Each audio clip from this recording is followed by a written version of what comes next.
I'm Margaret Collins, 38 years old, and I never imagined that the deepest wound of my life would be delivered at a dinner table, not by a stranger, not by some passing enemy, but by my own sister. That night was supposed to be a celebration. My parents' 40th wedding anniversary, held at their warm little house in Austin, Texas. The walls I had grown up inside were dressed in light and chatter. Neighbors clinked wine glasses. Family laughed. The air was fragrant with roasted chicken, garlic bread, and the faint sweet note of the rose petal cake I had spent hours perfecting in their honor. I thought the evening would be one of those rare moments where love, even in our fractured family, would momentarily shine through the cracks. Instead, it became the night that broke me. I was setting the cake gently onto the table, proud of its pale pink swirls, a recipe I had carried from my old flower shop days, when Rebecca, my younger sister, leaned back in her chair. She was 5 years younger than me, 30, always sharper, colder than I remembered from our childhood. Her voice sliced through the laughter like a blade. "Margaret, you're holding us back. We want to live without you." For a moment I thought I had misheard. But no. Her words floated in the silence that followed, thick and poisonous. My father, sitting at the head of the table, simply sipped his wine as if nothing had been said. My mother froze fork suspended halfway to her lips. Every neighbor's eyes flicked between us, wide, uncertain.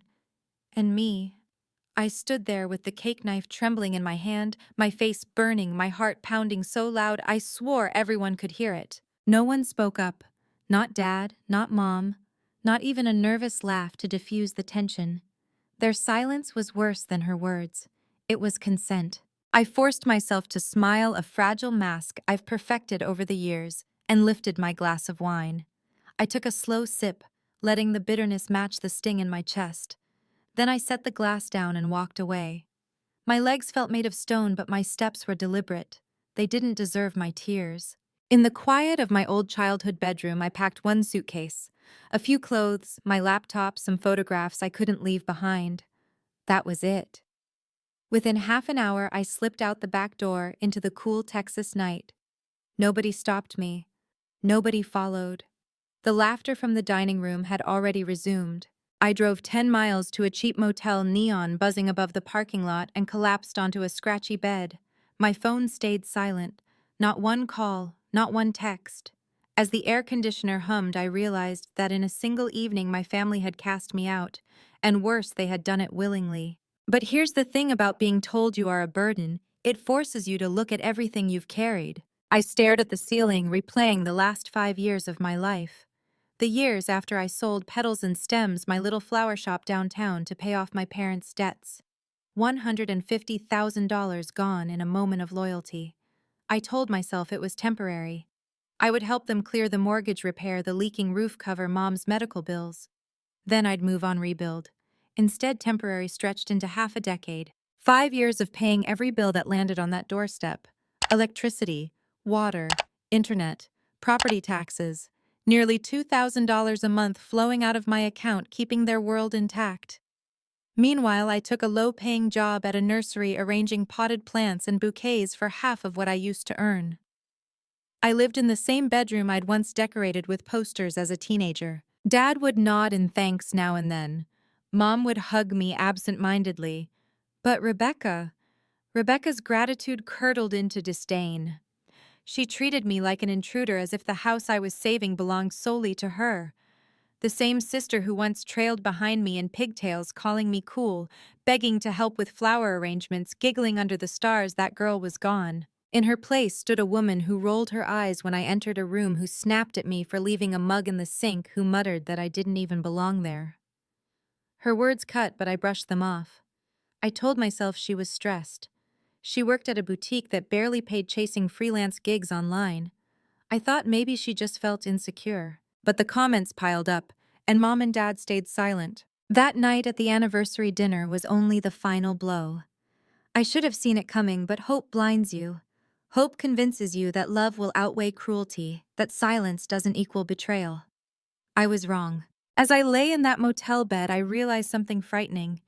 I had given up everything: my business, my independence, my years, and in return I had become disposable. My savings were nearly gone. my spirit nearly broken, and still they called me a burden. I closed my eyes, swallowed the lump in my throat, and whispered into the empty room, never again.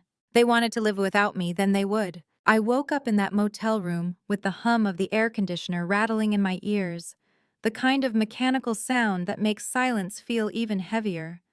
My phone was face down on the nightstand, buzzing with messages I didn't dare open. I knew who they were from Mom, maybe even Rebecca, but I couldn't bring myself to see the words.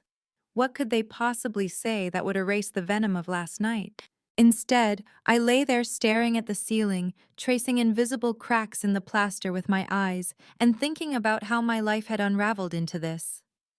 A 38-year-old woman lying alone in a cheap motel bed, treated like dead weight by the very people she had carried for years. My mind kept drifting back, not just to the anniversary dinner, but to the years before.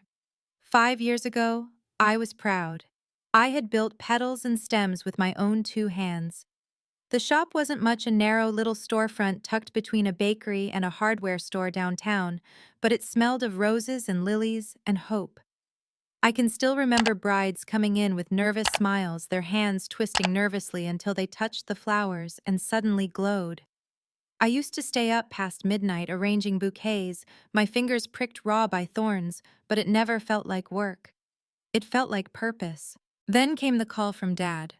His voice was heavy that night, heavier than I had ever heard. The house was drowning, he said. Medical bills from Mom's surgery, a second mortgage, repairs piling up. They were on the verge of losing it all. And without thinking twice, I sold my shop, my dream, my independence for $150,000. Every penny went to clearing their debts, fixing the roof, patching the life that was crumbling around them. I told myself it was temporary, just until they got back on their feet. But temporary stretched like a prison sentence. For 5 years, I wired nearly $2,000 a month into that house. Bills, taxes, groceries, even their streaming subscriptions. Every time they needed a little more, I was there. And slowly, without me even noticing, I slipped back into my childhood bedroom, not as a daughter returning home, but as a crutch, the invisible pillar that held up the house, while everyone else leaned back and relaxed. And Rebecca, my sweet Becca, my shadow from childhood, she twisted into something I no longer recognized. She would slam doors, blast music to drown out my voice, leave notes dripping with passive aggression. Once she hissed to Mom loudly enough that I would hear that I was mooching off them, as if I wasn't the one keeping the lights on. And Mom said nothing. Dad said nothing. Silence. Always silence. So when Rebecca spat those words at the dinner table, "We want to live without you," it wasn't the betrayal itself that destroyed me. It was the confirmation. She had finally said aloud what they all felt in their silence. At the motel, I sat up, pulled my laptop toward me, and logged into my bank account. I needed to see it all laid out, every bill, every automatic payment draining me month after month. Electricity, water, internet, insurance, taxes. Line after line of obligations that weren't even mine. Nearly $2,000 every month bleeding from the life I had once dreamed of living. That's when the idea began to form. Not quite revenge, not yet, but a realization. If they wanted to live without me, then maybe it was time to show them what that really looked like. I packed my suitcase back into the trunk and drove across Austin to the Hyde Park neighborhood where Thomas and Laura lived. They had been my lifeline ever since I sold the shop, the kind of friends who never judged, who always had a cup of coffee waiting and a couch you could sink into. Thomas opened the door before I could even knock, his forehead creased with worry. "Margaret, what happened?" I didn't tell him about the cake or the wine or the laughter that had swallowed me whole after I left. I told him about the words, about Rebecca's coldness, about the silence of my parents as they let it all happen. My voice shook, but I got it all out, every sharp edge of the betrayal still cutting through me. Laura reached across the table and squeezed my hand. Thomas leaned back in his chair, jaw tightening. After a moment, he told me a story about Edward Hayes, an old friend of his, a man who had supported his grown daughter for years, paying her rent, her bills, even her daycare costs, until the day she told him he was a burden. Do you know what Edward did? He canceled everything. Within a month, she came crawling back, begging for help. But he never returned. He bought himself a condo in San Antonio and rebuilt a life without her. Sometimes, Thomas said quietly, people have to feel the weight before they ever value what you've been carrying. His words struck me like lightning. I opened my laptop right there at their table, logged into my account again, and one by one, I canceled it all. Electricity, water, internet, insurance, every automatic payment that had tied me to that house. Click, click, click. Each one felt like lifting a stone from my chest. I wasn't angry. Not anymore.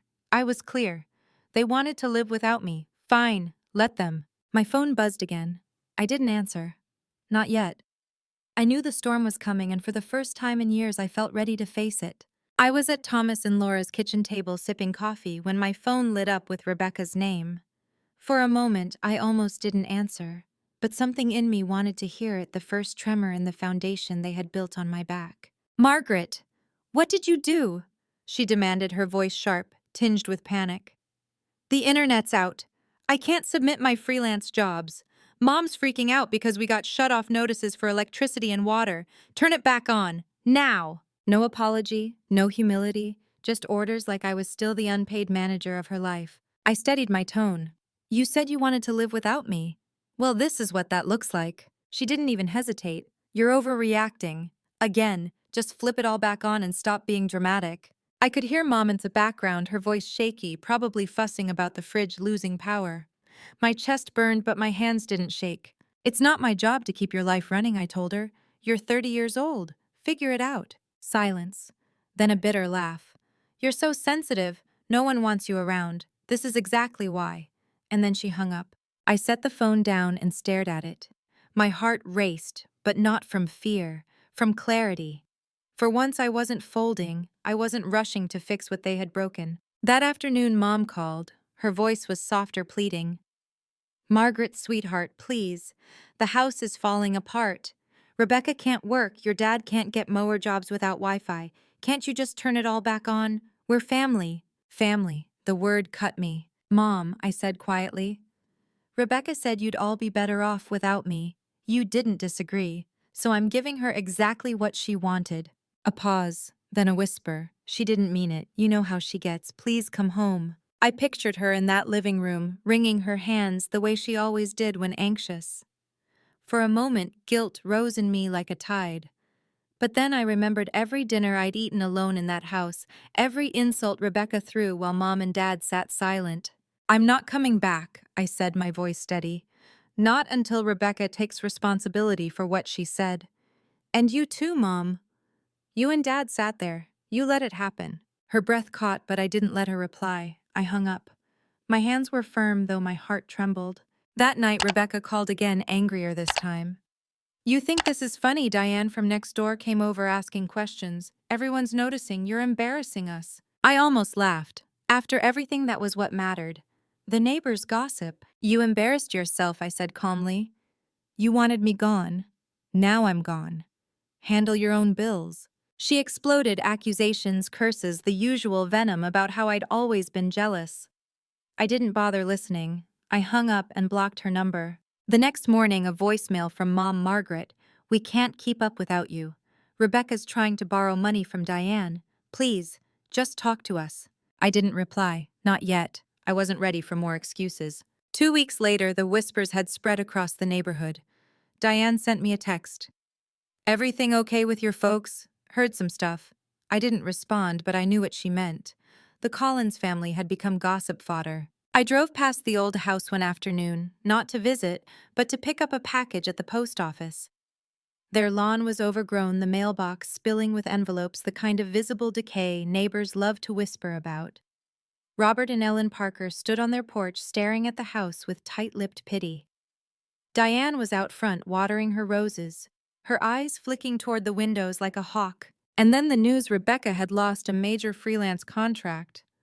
Without internet, she'd failed to deliver on a clothing brand project she'd bragged about for months. The client moved on, and Rebecca scrambled. Soon after, she picked up a night shift at a supermarket, stocking shelves under fluorescent lights. Her pride must have been bleeding, but her words still echoed in my ears. "We want to live without you, too." And now they were. One evening, Mom showed up at Thomas and Laura's house unannounced. Her face was pale, her purse clutched like a lifeline. "Margaret, we need to talk," she said, her voice low. I stayed seated, gesturing toward the couch. She perched on the edge like the furniture itself was hostile. "The bank's threatening foreclosure," she said quickly. "Rebecca's working nights, but it's not enough. Your dad, he can't get orders without Wi-Fi. We're falling apart." Her hands twisted around the strap of her purse. For a moment, I saw the woman who once taught me to plant tulips, who used to braid my hair and hum lullabies. But then I remembered the silence at the dinner table, and the ache hardened inside me. "I'm sorry you're struggling," I said carefully. "But Rebecca said you didn't need me. She needs to fix this." "She's your sister," Mom pleaded. "She's trying. Can't you help just until we're back on our feet?" I leaned forward, meeting her eyes. "I paid for that house for years, Mom. Every bill, every repair. And Rebecca called me unappreciated. You let her. I'm done carrying her mistakes." Her face crumpled, but she didn't argue. She only said softly, "I thought family meant more to you." And then she left. I sat in silence for a long time after that. Laura placed a hand on my arm and whispered, "You did the right thing." But the weight of my mother's words lingered like smoke in my chest. 3 months after I walked out of that house, the home I grew up in was gone. I didn't hear it from Mom or Dad, not even from Rebecca. It was Diane, the neighbor, who never missed a chance to feed the neighborhood grapevine, who sent me a photo. A for sale sign stabbed into the patchy front lawn, the paint peeling on the shutters, the grass grown wild like nobody cared anymore. Beneath the sign, the house looked tired, broken, stripped of the pride it once held. I stared at the photo for a long time. That house had been more than wood and nails to me. It had been where I learned to walk, where Dad taught me how to ride a bike, where Mom showed me how to plant tulips. I had sacrificed nearly everything to keep it standing, and now it was slipping away, just like my family had slipped away from me. Within weeks, they sold it. I heard through Laura that my parents and Rebecca had moved into a cramped rental on the far edge of Austin. A one-bedroom apartment, no garden, no garage, no neighbors stopping by for coffee, just four walls and the reality they had avoided for years now staring them in the face. The Parkers across the street made sure everyone knew. At a block party, Robert mentioned Dad's unpaid invoices. Ellen told anyone who would listen that the Collins family had fallen on hard times. And Rebecca, my once proud, sharp-tongued sister, was seen trudging home from her supermarket job, head down, her so-called designer dreams, crumbling under fluorescent lights and late-night shifts. Part of me wanted to feel pity, but another part of me remembered every cutting word, every moment of silence when I needed them to stand beside me. They had wanted to live without me, and now they were. Meanwhile, I was rebuilding. With the little savings I had left, I bought a modest condo in South Austin. It wasn't big, just a one-bedroom with pale walls and creaky floors, but it was mine. For the first time in years, I felt ownership, freedom. The first thing I did was pin sketches of flowers to the walls. Roses, lilies, peonies. They reminded me of petals and stems, the shop I had sacrificed for them. The shop I once thought defined my worth. Slowly, the condo filled with color again. I took a consulting job with a local florist, helping design wedding arrangements, teaching workshops on bouquet styling. It wasn't the same as owning my own shop, but it was enough to remind me that I still had talent, that I still had something to give the world outside of paying other people's bills. Every paycheck went into my own account.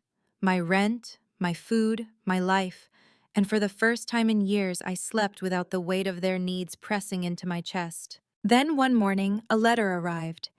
The handwriting stopped me cold. Rebecca's neat, deliberate, the same looping script she used to write me little notes when we were kids. I sat it on the counter and stared at it for hours. Part of me wanted to tear it up unopened to bury her words before they could cut me again. But part of me needed to know. When I finally unfolded it, her tone surprised me. "Margaret," it began, "I am sorry for what I said. I was stressed, angry, but that's no excuse.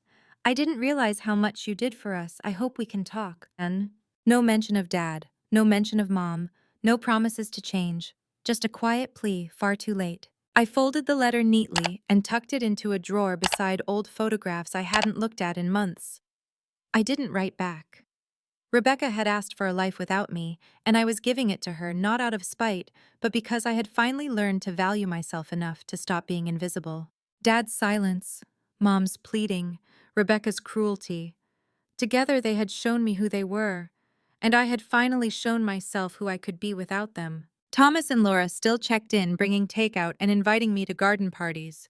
They reminded me that not all bonds are fragile, not all love is conditional. Slowly, I was learning to stand alone, and it felt right. Looking back, I can see the lesson etched into every step of this journey. Family isn't just blood, it's respect, it's support, it's choosing to see each other's sacrifices, not taking them for granted. I gave everything to keep their world turning, but they let it break me. And in their silence, in their betrayal, they lost me. They're rebuilding now in their own way. I wish them no harm. But I will never again carry their load. Because what I've learned is this self-reliance is the foundation of any bond worth keeping. Without it, love is just a word, empty, brittle, waiting to shatter. To those of you still listening to my story, thank you.